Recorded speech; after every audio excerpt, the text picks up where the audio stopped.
Welcome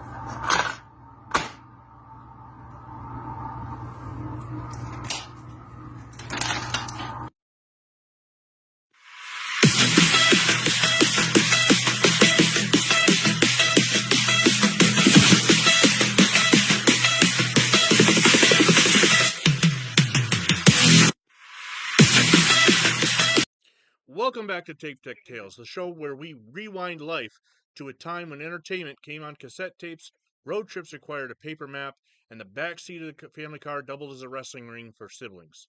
Tonight, we're talking about something every Gen X kid remembers: vacations. Not the kind you see today, with travel apps, beach resorts, and Instagram influencers. I'm talking about real Gen X vacations. Coolers full of sandwiches, long drives, gas stations that may or may not have been built during the Civil War. You know, when we were kids growing up, Gen X, our understanding of vacations mostly came from movies, and the gold standard was National Lampoon's Christmas Vacation, where the Griswold family piles into a car and heads across country for the perfect family trip. According to Hollywood, vacations meant scenic drives, funny mishaps, and eventually arriving at a magical theme park. But if you grew up Gen X, you knew the real vacations experience was slightly different. Movie vacations had scenery. Real vacations had the back of your father's head for 9 hours. You didn't have tablets or phones either. Your entertainment options were looking out the window, counting cows, and fighting with your sibling over the armrest. But let's talk about the car. In the movies, they had the fancy cruiser. Most Gen X kids were riding in a station wagon with wood paneling, just like the Griswolds, but were sitting backwards in the back seat like luggage headed to Canada. Seat belts were optional, depending on how optimistic your parents were feeling that day. Food on the movie vacations looked great. Food on real vacations was a cooler full of sandwiches and warm soda. And every trip included the same question asked about 50 times: Are we there yet? And the same answer every time: No! But here's the funny thing: those trips were chaotic, uncomfortable, and loud. And they're still some of the best memories we have. Because vacations back then weren't about perfect photos, they were about getting lost, laughing, and somehow ending up with stories you'd still telling 30 years ago. All right, now that we've rewound the tape a bit, let's meet tonight's panel. First up, on my lower right, we have Eric, owner of Good Guy Productions. Now, that's a bold company name because when someone has to tell you they're a good guy, it immediately raises questions. I'm just saying, nobody ever started a company called Totally Innocent Productions, but Eric really is a good guy. He's the kind of guy who will help you move, as long as the boxes contain camera equipment. Next up is Michelle, the only woman on our panel to my left here, which means statistically she's the most organized and most responsible, the only one here who probably remembered to pack snacks for the trip. Michelle raised kids, so honestly, being on the show tonight probably counts as her vacation. Some moms go to the beach. Michelle comes here and gets to listen to three guys argue about cassette tapes. And finally, we have Mark, our most experienced panel member. When Mark starts a story with "back in my day," you really want to sit down because it might cover 3 decades. We're still not totally sure what Mark did before the show, but there's a strong evidence he may have been in that traveling polka band we mentioned. And if that's true, tonight may be the first time in history someone has gone from the polka tour bus to the podcast panel. We might also have another member joining us in just a few minutes. If he does, I will stop and introduce him. But before we jump into the discussions tonight, let's go around the panel quickly. Eric, growing up, what was the best vacation your family ever took? You just said something about having fun. We had a lot of laughs. The armrest fighting over the armrest. We actually had the family truckster, and my brother and I would sit in the back, and we had a stitched line that went down the middle. And literally, if you put your finger over that stitched line, one of us would yell at the other person. And they're yelling at the parents are yelling at us in the back seat. My sister is sitting up. You remember those big popcorn tins? That's what she used to sit on in the front seat to see out the window. So when you Wait a talk minute, wait a about minute. The sister my age? The one I Leslie, went to yes, school with? Yes. Oh, God. yes. I'm picturing it now. Just you would That sit on the machine gun popcorn laugh. bucket in the front seat, which was full of, gum and candy and all that kind of stuff, looking out the window because she was too small. Yep. But yeah, it was, I mean, adventure. We had some great adventures. Every year we would get in the family truckster and we would drive to Florida. It would take us 3 days. We would read comic books. We would, do word searches, Mad Libs, and all those kind of things to keep us occupied. We didn't have the peripherals that the kids have these days. But every trip was so memorable that I still like to do that drive because when you start in New York and it's 25 degrees out in April and then progressively it gets warmer and warmer, I don't know, it just there's just something magic about that family vacation in the truckster. All right. Michelle, what's one thing from your childhood vacations that your kids today would probably complain about immediately? No cell phones. No. Uh, Probably having so much together time. It'd be like, but I don't know because back then that was what it was about. Family, spending time together. Mark, I know you've mentioned in our pre-chats that you didn't vacation as much growing up. So, what's the closest thing you had to a family getaway or vacation? Well, I came from Connecticut, and not every year, but every couple, 2, 3 years, we'd go back and visit with friends and family there. Um, but we had some. I got thinking about it. We had some mini vacations here when friends and family would come up. They'd go to Brainingham Lake or somewhere like that and rent a cabin, and we'd go up and spend the week with them or stuff like that. But the trips back to Connecticut were probably the furthest. I wouldn't really call them a vacation. They were more of a pain in the butt because, you got cousins you really didn't want to see. And it was a long ride. And you had parents that were getting grumpy because they were sick of us kids being loud and noisy and having to stop to go to the bathroom at all the rest areas. And, you know, take an hour to get all of us out and then back in the car and just have to go in and use the bathroom. But yeah, Connecticut, we would go there. Like I said, we had friends of the family and family come up and they would stay at some uh, touristy type town and we'd go and hang out with them. Other than that, I really didn't do much more than that. All right, well let's move on to our first main topic for the night. And when people talk about vacations today, they're talking about flights, resorts, cruise ships, all this fancy stuff. My family just recently went to Orlando, and we had our flights and our Airbnb apartment that we rented, our rental truck, and all the 9 yards. But if you grew up in a broke Gen X household like I did, vacations usually meant something very different. First of all, nobody said the word vacation. Your parents called it a day trip, which meant pulling into the car, or piling into the car, driving 2 hours somewhere, eating sandwiches out of a cooler, and being home before dark because nobody wanted to pay for a hotel. And if your family actually stayed overnight somewhere, that meant one of two things: either you were camping, or you were staying with relatives parents only spoke to once every 3 years.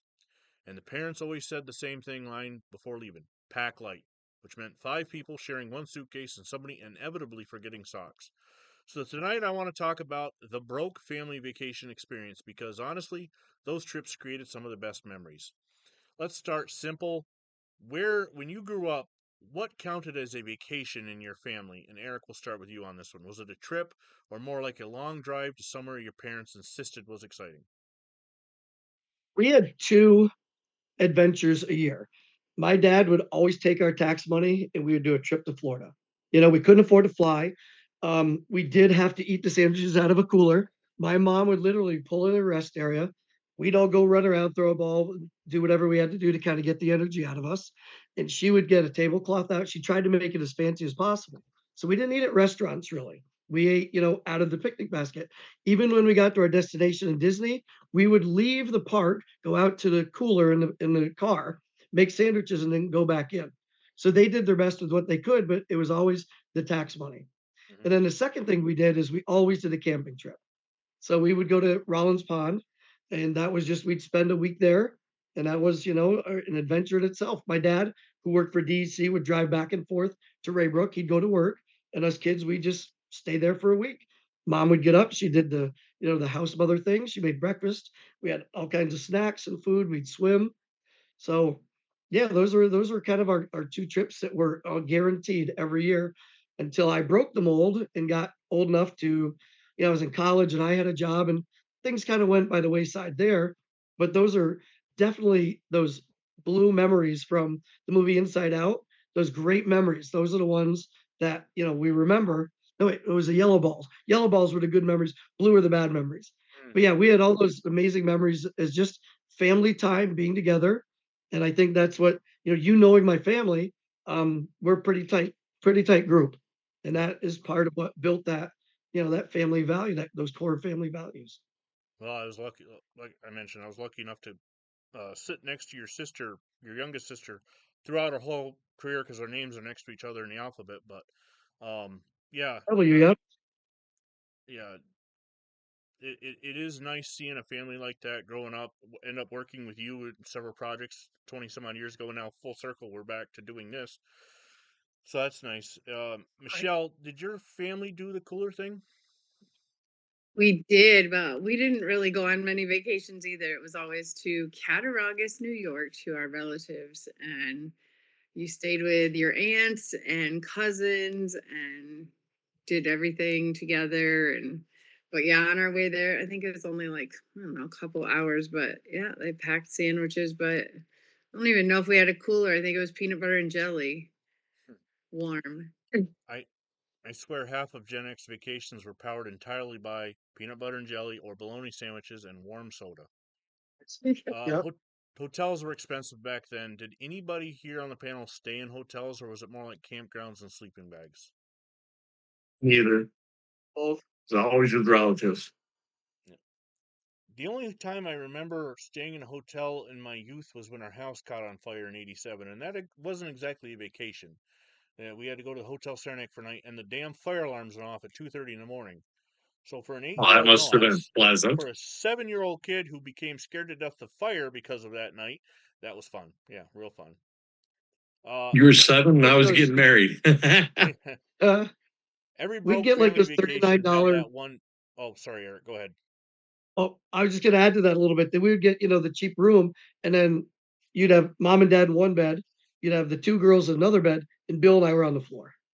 Oh, And it great. was funny because they'd go to check into the hotel and they'd go, okay, you guys hide under a blanket so they don't see you guys in the car.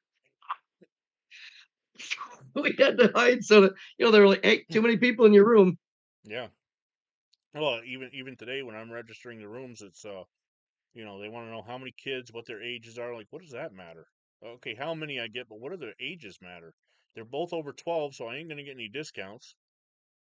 We're going to charge them Uh, How more for much their are they adult. going to destroy? yeah, probably. And especially when we do the 2-room thing, because the kids are older now, we don't want to share the same room with them. I have to put one of our names in the other room so that it looks like it's an adult kid, even though they're teenagers. Yeah. And every broke family vacation had that one moment where something went wrong. Flat tire, rainstorm, wrong directions. What was the moment on the trips where your parents looked at each other and realized, yeah, this was a bad idea? Let's start with you, Mark. Comes to mind, we had a van that they just replaced the motor in, literally tightened the bolt up, last bolt, and we got in it and went to, had it started to get to Connecticut.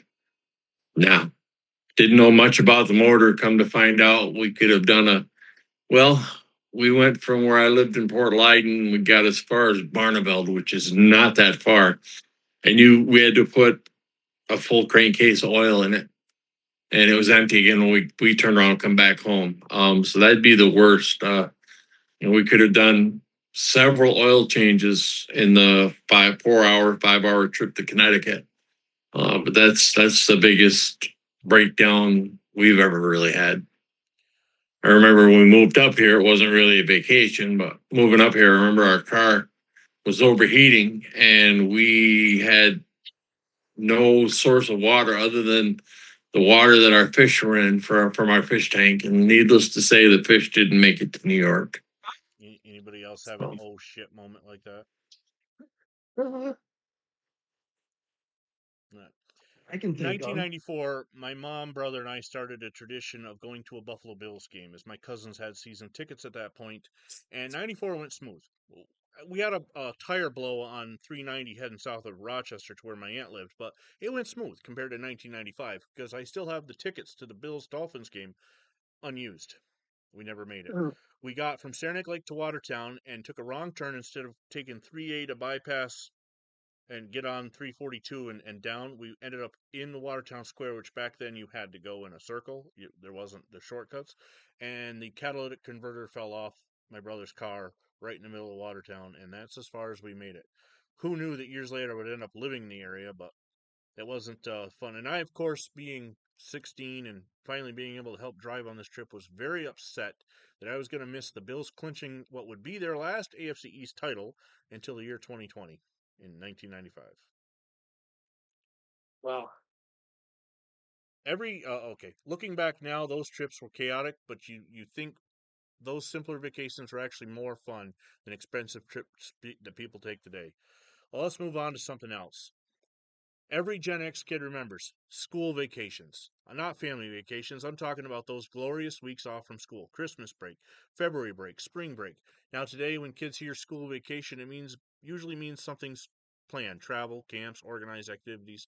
But for us Gen X kids, school vacation meant you were basically on your own until the streetlights came on. Your parents still had to work, so there were no fancy trips or day camps. You woke up, poured yourself a bowl of cereal in the size of a mixing bowl, turned on the cartoons, and the rest of the day was just imagination. One day you were building a fort in the woods, the next you and your friends were riding bikes around town pretending you were in some kind of action movie. And somehow an entire week could pass without a single adult knowing where you were. And nobody thought that was strange. So let's talk about the Gen X staycation experience. Eric, during school vacations, were you the kid who stayed inside of movies and games, or were you out roaming the neighborhood like it was your full time job? So when I had the break like that, my dad had a laundry list of chores for me to do. It was bringing the wood into the basement so we could put it in the wood furnace. There was mowing or shoveling or whatever it was. But I did live down the road from a couple of guys, Bill and Mike Sauls, and he and I usually came over and we got together and we'd go in old abandoned barns that are down for the road from us. We'd throw fireworks, we'd play baseball. So there's a little mix of everything. Once the chores were done, they always had chores. That's something that really, and I'm a little guilty of it myself, that we don't have our kids do as much anymore.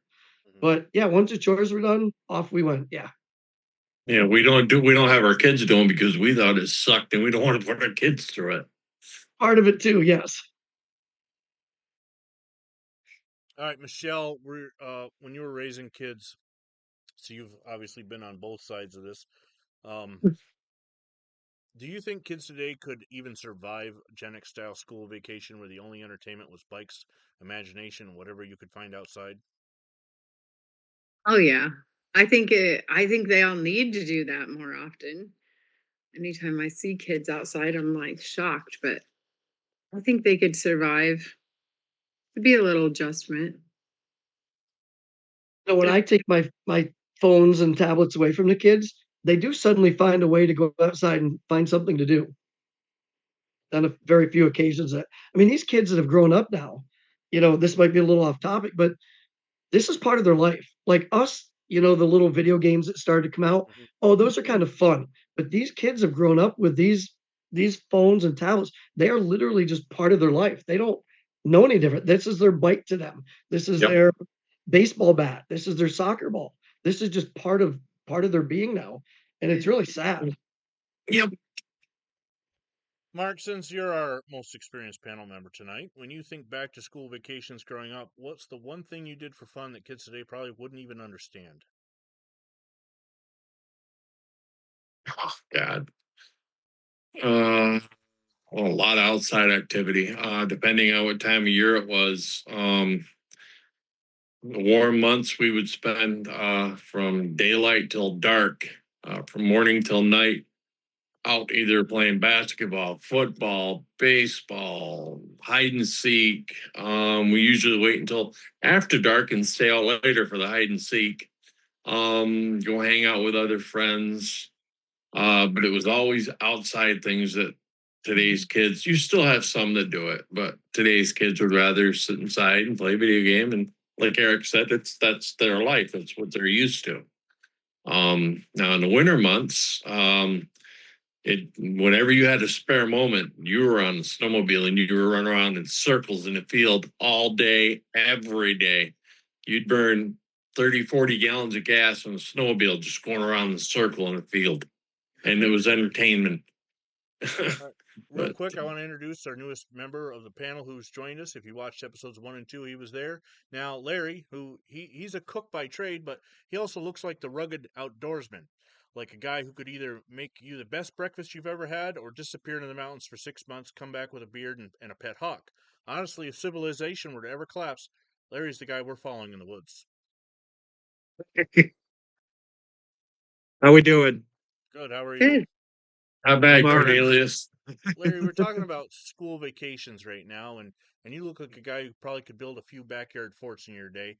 What was the most ridiculous adventure you and your friends convinced yourselves you were on during a school vacation? You know, during the warmer months, we would easily go out and camp for, say, spring break the whole week. And our parents were like, yeah, okay. They didn't know where we were, but we were out there somewheres, and we were out playing in tents and fishing and playing in the woods and starting fires and starting things on fire and doing stupid stuff with bottle rockets and firecrackers. And Yeah, as long as you didn't come home with the cops or you didn't have a friend come run to your house because you're laying in a field somewhere bleeding, they didn't give a crap. Nope. exactly. Anybody else have any fun adventures that them and their friends imagined they were on during one of these school breaks? We went, I'm going to think I must have been 14 or 15. And we had, I guess, probably a snow day, extra snow day. So we weren't supposed to leave for our family vacation until whatever, Friday, Saturday, whatever day it was. So my buddy and I, we were out in the woods and we were out in the old dumps. We were digging for bottles and whatever, whatever we could find. And I see this shoe and I was like, wow, that's an old shoe. And I grab it and there's a foot in the shoe, right? And so, so we got a true story. So Uh, I get home and I'm kind of freaking out. I'm like, Mom, Dad, we found a body. This is, what was it? The Outsiders or something? Yeah. What was that movie? Stand by Me? Yeah, yeah. Stand by Yeah. me. Dead body? So we come home and I don't know what it was. We never found out whether it was like just an old cow that was thrown in the woods or whatever, but there was a bone and there was a shoe right next to it. And as we left to go on vacation the next day, there were probably 15 cop cars up and down the road. Oh my God. So they were definitely checking it out, but I don't remember what the result was, whether I don't know, somebody lost in the woods or if it was just some old bones that somebody threw out there. In But the that was a pretty small crazy adventure. in the small little remote hamlet of Anchiota where I grew up, there wasn't a lot of kids around that we could pretend with. But my next door neighbors, a shout out to my friend Amy Nicole, who's a published author, and her brother Brandon. Brandon and I were big sports fans, and part of that was he's a Giants fan, I'm a Bills fan, and we would recreate Super Bowl 25. And of course, I would try to kick the field goal, but especially in the wintertime, we would try and recreate the touchdowns that were done. And I can remember specifically Thurman Thomas's 31-yard touchdown in the fourth quarter. We would measure out 31 yards and have, hit the line as Thomas did, back out and run in the end zone. Well, one time I got a bright idea in my head to dive over the snowbank because right at where our end zone was in front of our his neighbor's yard was a big snow pile. So I jumped over and into it. And that became our activity for the rest of the day. We were now the diving running back going in the snow, and of course came home soaking wet. And my parents just loved that, and I'm sure his did too. But hey, it's winter in the Adirondacks. Forts and snow piles and Yep. yeah. Let's talk about perspective versus reality when it comes to vacations growing up, because every kid had that moment where they saw the commercials for Walt Disney World, and they thought that's what vacations look like: roller coasters, fireworks, parades, characters walking around everywhere. And then you asked your parents if you could go, and hit you with the classic Gen X parent line: we have Disney World at home. Now, what that actually meant was we're going to Grandma's house or something close, and suddenly Grandma's living room was supposed to compete with Space Mountain. Woo! That's a different Space Mountain. Suddenly, somehow those trips still became traditions. Grandma had the snacks your parents never bought. Grandpa had stories that lasted 2 hours. And there was always that one weird couch nobody was allowed to sit on. Looking back, those They're trips covered might with have plastic. been yeah, those trips might have been more glamorous, but they ended up being vacations we remember the most. So let's talk about expectations versus reality and how it came to our family trips. And of course, Eric, we're going to start with you again. Did you ever get that line, we have this at home? when you were asked when you asked about something, and what did the cheaper version of that actually look like? There were a lot of no's in our day. Like I said, we could do the trip, but the trip was restrictive. Like when we would go, we would stay in a hotel. We'd get 1 day at Disney, 1 day in the parks. How many days did you spend? 4. Yeah, right. You had to go every park. So Yeah. those are things that we as adults now give to our kids, but I don't know. I mean, back then we just couldn't do it. We could do the trip, but that we got what we got. Yep. But I will say this: the one time about Grandma's house, and this is an adventure. Thanksgiving weekend, we go to Grandma's house. Uncle Jeff decides we're gonna get the canoe out back, and the canoe is on a hill, and we're gonna push it down the hill and pretend we're sledding, right? Like it's a roller coaster. Well, at the end of the hill was a little stream, and that stream had just iced over a little bit. So Uncle Jeff would push it and he'd jump on the back. When he got down to the bottom, he'd jump off and he'd skitch it to a stop. Well, at one point, I felt a lurch. I look back, Uncle Jeff is tumbling down the hill. And in the front is my brother and my cousin Matt. And I'm like, I'm out of here. So I jumped off. And oh, yeah, lo and behold, that canoe ended up in the river. They were completely soaked. So they came in looking like wet rats into the house. And that story went on to live in lore forever.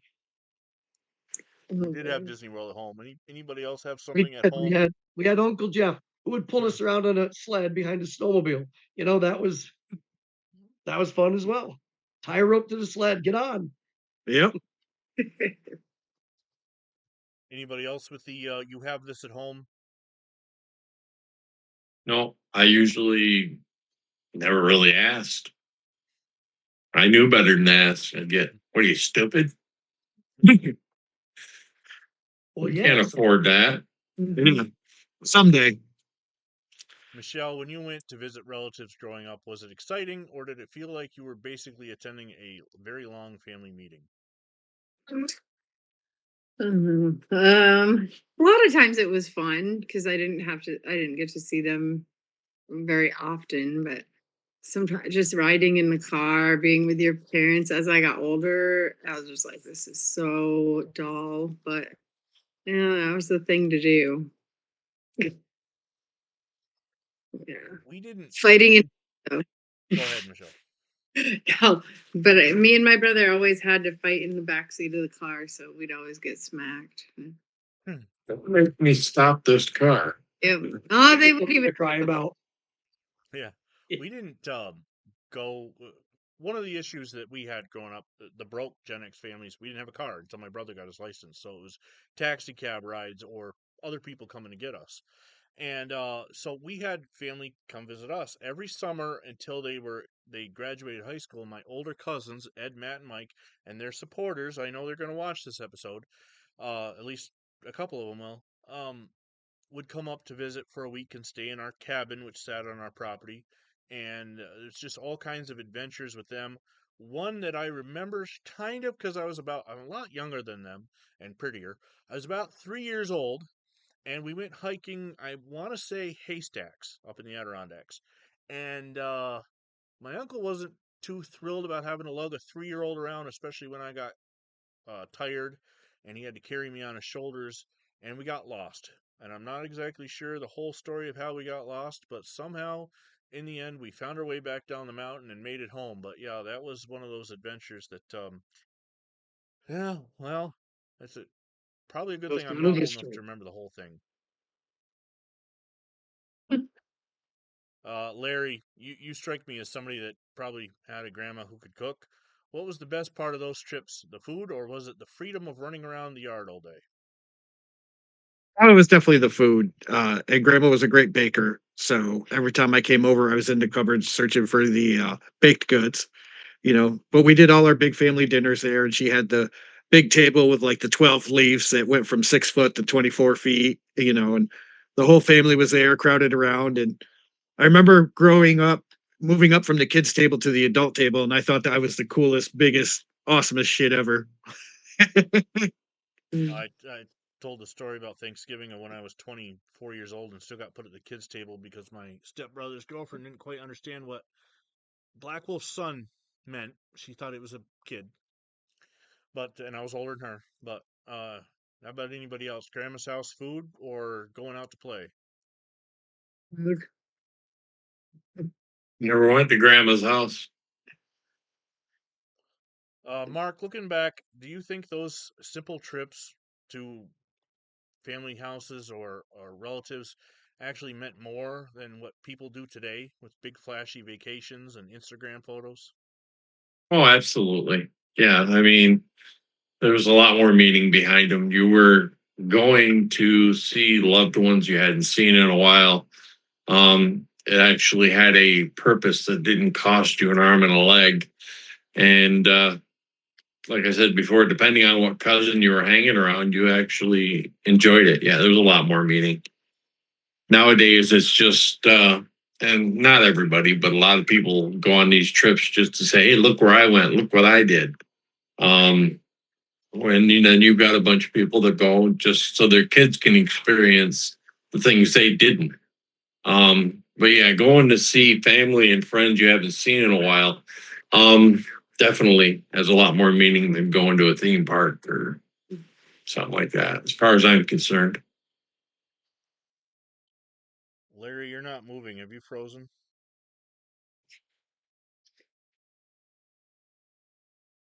I think Larry's frozen. Suspenseful. There should be music playing right now. I was gonna I was gonna go to him before we close up to see if he had any other stories, but maybe he'll come back. But um, all right, before we wrap up things tonight, here's something worth remembering. Gen X vacations were not glamorous. There were no travel apps, no GPS voices calmly telling Dad he missed the exit, and absolutely no tablets in the back seat keeping everyone quiet.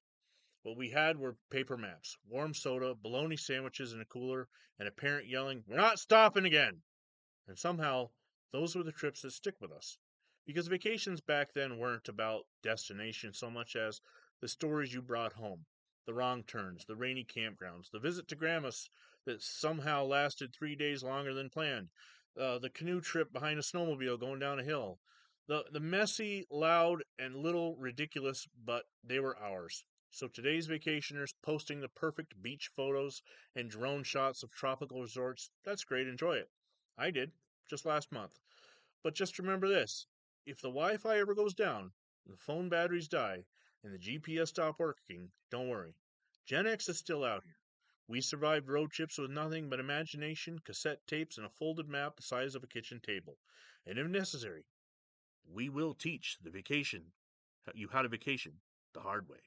So for Mark, Larry, Eric, and Michelle, I'm Vinny Vincent, and until next time, we'll see you in Generation X.